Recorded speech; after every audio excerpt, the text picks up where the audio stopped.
We say hello to Simon Hunter and Tim Kalinowski now. We got a lot of stuff to talk about, but I'm told there's some breaking news.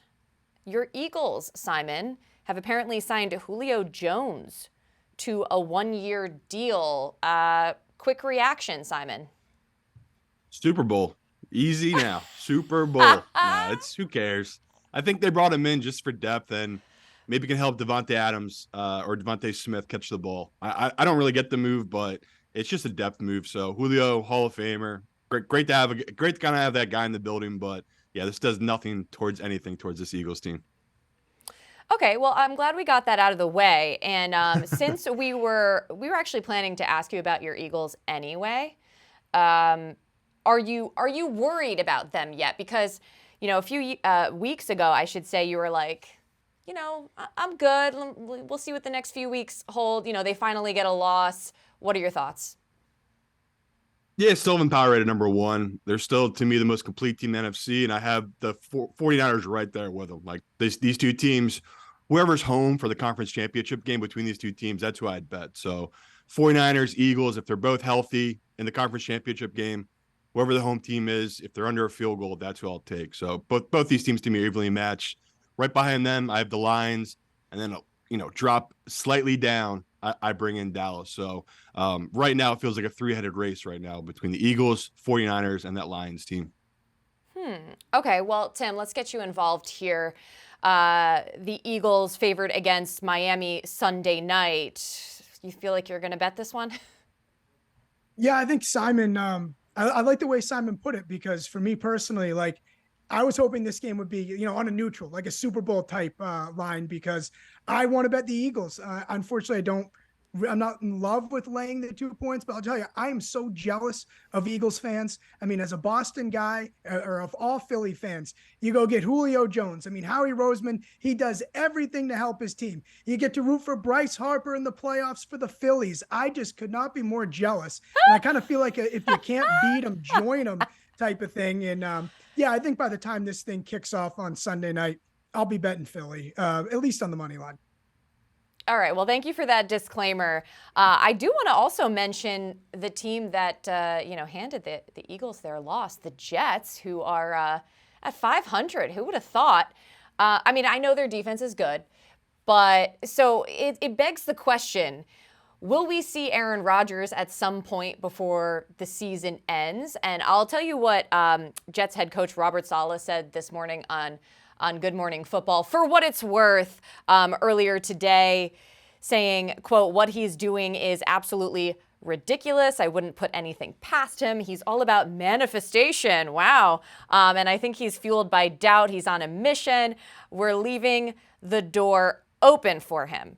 Now, obviously, Saleh's going to have a rosy view on this. But Simon, do we really think this could happen, that we could see Rodgers before the end of the season? I definitely agree with some of it. I think anyone in life, especially successful, you have to imagine it. You have to believe in it yourself, because no one else will. And I don't think anyone in the general public is going to believe Aaron Rodgers, who's almost 40 years old, can come back from an Achilles injury in less than 6 months. So crazier things have happened. The way technology has gone, who knows? Maybe he took a trip to Germany and got some stem cells injected into his leg, but it's crazy. Like, seeing him on the field, I know people are like, it wasn't like he was doing much. He was just standing there throwing the ball. It's like the dude's wearing sneakers, walking around, and it's only been a couple weeks. Like, we've never seen anything like it. So as much doubt as I want to shed on Rodgers, all it matters is if he believes in himself and he keeps pushing himself to that, where if this team does sneak into the playoffs, that's pretty scary. That defense, if they're healthy with Rodgers, I wouldn't bet it, though. I would not be putting any type of money on this Jets futures. That's just a wishful thinking, right? So to me, there's still no value on betting them for their futures, but if you're a Jets fan, you got to be excited. Man, Tim, I don't know about you, but listening to that was so philosophical and inspiring. Are you starting to think that maybe if Rodgers believes he can do it? Yeah, because philosophy cures all things. Listen, I just want to preface this with saying I want the guy to come back. I'm rooting for it. I think it's an awesome storyline. It's super compelling. But can we stop with the whole manifestation thing? Can we stop with the whole this guy's different thing? Kobe Bryant, the late Kobe Bryant, rest in peace, he tore his Achilles, got surgery from the same doctor Kobe Bryant was 34 when he tore his Achilles. And if you watch his documentary Muse, it's incredible. The poor rehab that takes for an Achilles injury, like it breaks your heart to watch how grueling it is, how taxing it is emotionally, physically. And Aaron Rodgers is just gonna, like Aaron Rodgers, like I thought Kobe Bryant was different. I thought Kobe Bryant had all the manifestation stuff. Can we cool it with the stupid manifestation stuff? How about we talk about the doctor that did it? Okay, I wrote it. Dr. Neil Elatrash.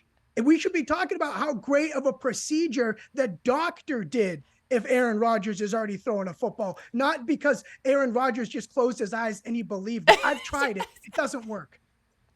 Well, now hold on a second. I think there is something to the manifesting. Obviously, it's not the biggest factor, but wait, refresh my memory since you have all the research done. When did Kobe have his surgery? Anyone remember?